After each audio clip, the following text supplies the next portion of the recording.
Hello my dear students of Athena Academy. Today I am going to teach you a lesson from your Hindi grammar book.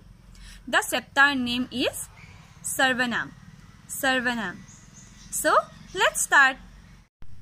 बच्चों, आज मैं तुम लोगों को यह चैप्टर सिखाने जा रही हूँ. चैप्टर नेम सर्वनाम. सर्वनाम प्रोनाउन. बच्चों, तुम लोगों को पता है सर्वनाम किसे कहते हैं? सर्वनाम का मतलब क्या होता है? तो यहाँ पर देखो, जिन शब्दों का प्रयोग संज्ञा शब्दों के स्थान पर किया जाता है उन्हें सर्वनाम कहते हैं. बच्चों, तुम लोग तो जानते हो संज्ञा किसे कहते हैं. संज्ञा का मतलब क्या होता है? तो संज्ञा शब्दों के स्थान पर उसके बदले जिस शब्द का प्रयोग किया जाता है उन्हें सर्वनाम कहते हैं. जैसे बिमल परीक्षा नहीं दे सका क्योंकि वह बीमार हो गया था. इस वाक्य में बिमल परीक्षा नहीं दे सका. बिमल एक संज्ञा शब्द है और वह बिमल की जगह पर वह का प्रयोग हुआ है और वह शब्द क्या है? सर्वनाम है. वह शब्द सर्वनाम है. तो बच्चों, तुम लोगों को पता चला ना सर्वनाम किसे कहते हैं? जिन शब्दों का प्रयोग संज्ञा शब्दों के स्थान पर किया जाता है उन्हें सर्वनाम कहते हैं. अब सर्वनाम के भेद. सर्वनाम के भेद. हिंदी भाषा में सर्वनाम के सह भेद है. सह का मतलब है 6. हिंदी भाषा में सर्वनाम कितने भेद है? सर्वनाम के कितने भेद है? सह भेद है. सर्वनाम के भेद. भेद यानी भाग. पुरुषवाचक, निश्चयवाचक, अनिश्चयवाचक, प्रश्नवाचक, संबंधवाचक, निजवाचक. अब पुरुषवाचक सर्वनाम. पुरुषवाचक सर्वनाम. जो सर्वनाम शब्द बोलने वाले, सुनने वाले और अन्य व्यक्तियों के लिए प्रयोग किए जाते हैं उन्हें पुरुषवाचक सर्वनाम कहते हैं. जैसे मैं, तुम, वह. जो सर्वनाम शब्द बोलने वाले, बोलने वाले का मतलब है मैं. सुनने वाले, सुनने वाले का मतलब है तुम. और अन्य व्यक्तियों, अन्य व्यक्तियों का मतलब है वह. बोलने वाले में मैं सर्वनाम होगा, सुनने वाले में तुम और अन्य व्यक्तियों के लिए सर्वनाम होगा वह. अब निश्चयवाचक सर्वनाम. निश्चयवाचक सर्वनाम. जिन सर्वनाम शब्दों से किसी पास या दूर की वस्तु अथवा व्यक्ति का निश्चयपूर्वक बोध हो वे निश्चयवाचक सर्वनाम कहलाते हैं. जिन सर्वनाम शब्दों से किसी पास, पास का मतलब आप लोगों को पता है, दूर का मतलब भी आप लोगों को पता है, वस्तु अथवा व्यक्ति का निश्चयपूर्वक वस्तु अथवा व्यक्ति, व्यक्ति मतलब इंसान, निश्चयपूर्वक बोध हो वे निश्चयवाचक सर्वनाम कहलाते हैं. जैसे यह. अगर कोई इंसान आपके पास में खड़ा है, आपके पास है तो यह है. अगर दूर खड़ा है तो वो है. ये है तो पास में खड़ा है, वे है तो दूर में खड़ा है. इसने, उसने आदि शब्द सर्वनाम है. आदि शब्द क्या है? यह, वह, ये, वे, इसने, उसने आदि शब्द क्या है? सर्वनाम है. अब अनिश्चयवाचक सर्वनाम. अनिश्चयवाचक सर्वनाम. जिन सर्वनाम शब्दों से किसी निश्चित व्यक्ति या वस्तु के बारे में पता नहीं चलता उन्हें अनिश्चयवाचक सर्वनाम कहते हैं. किसे अनिश्चयवाचक सर्वनाम कहते हैं?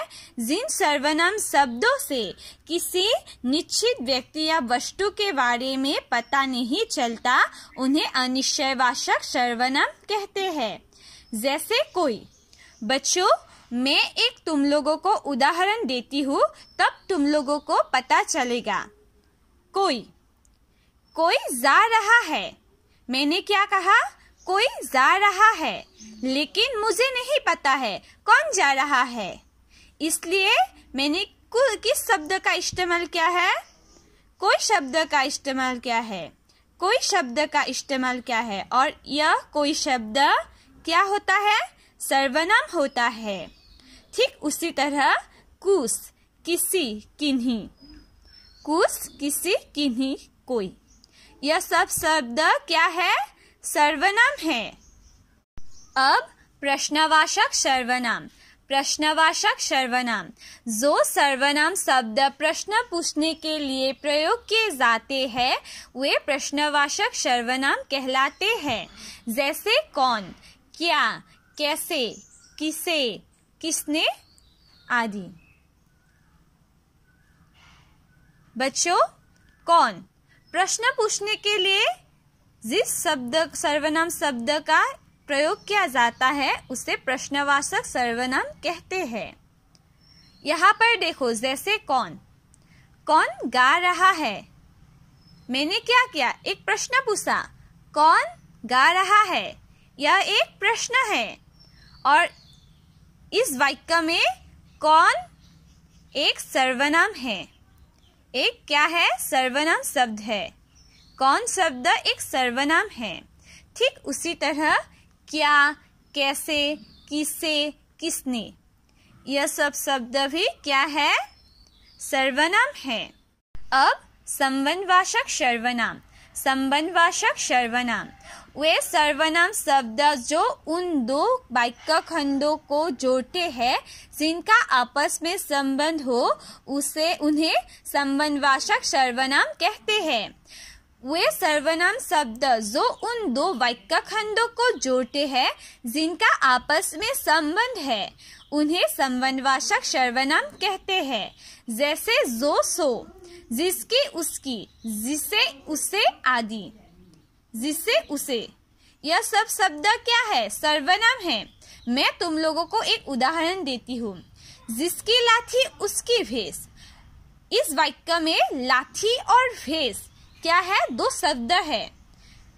और जिसकी लाठी उसकी भैंस, जिसकी और उसकी शब्द जोड़ देने से क्या होता है, एक वाक्य गठन होता है ना। जिसकी और उसकी शब्द क्या है, सर्वनाम है और एक वाक्य गठन हो गया है, जिसकी लाठी उसकी भैंस। अब निजवाचक सर्वनाम। निजवाचक सर्वनाम जिन सर्वनाम शब्दों का प्रयोग काम करने वाला अपने लिए करता है उन्हें निजवाचक सर्वनाम कहते हैं। जैसे खुद, स्वयं, अपने आप आदि। अगर मैं अपने आप कुछ कर रहा हूँ तो मैं अपने लिए खुद, स्वयं, अपने आप शब्द, सर्वनाम शब्द इस्तेमाल कर सकता हूँ। जिन सर्वनाम शब्दों का प्रयोग काम करने वाला अपने लिए करता है उन्हें निजवाचक सर्वनाम कहते हैं। तो बच्चों, तुम लोगों को पता चला ना सर्वनाम शब्द किसे कहते हैं, सर्वनाम के कितने भेद हैं। तो बच्चों, तुम लोग यह सप्ताह को घर में खूब अच्छी तरह से पढ़ना और पढ़ने के बाद अगर कुछ डिफिकल्टी पाते हो तो मुझे फोन करना।